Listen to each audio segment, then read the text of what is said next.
সালের টেট উত্তীর্ণ এই সমস্ত হবু শিক্ষকদের আমার তরফ থেকে আন্তরিক অভিনন্দন এবং শুভেচ্ছা। ওদের এই সংগ্রাম সাফল্যমণ্ডিত হোক। ওরা প্রত্যেকেই এই রাস্তায় নয়, বিদ্যালয়ে গিয়ে ছাত্রছাত্রীদের সাথে শিক্ষক দিবস পালন করুক, এই কামনাই করি। তাই সকলের প্রতি আবারও আমার তরফ থেকে আন্তরিক অভিনন্দন, শুভেচ্ছা এবং ভালোবাসা।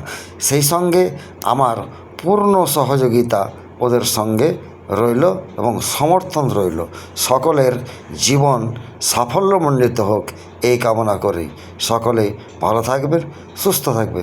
নমস্কার, ধন্যবাদ। আর আমার এই ভিডিওটি ভালো লাগলে অতি অবশ্যই লাইক, শেয়ার, কমেন্ট এবং সাবস্ক্রাইব করবেন।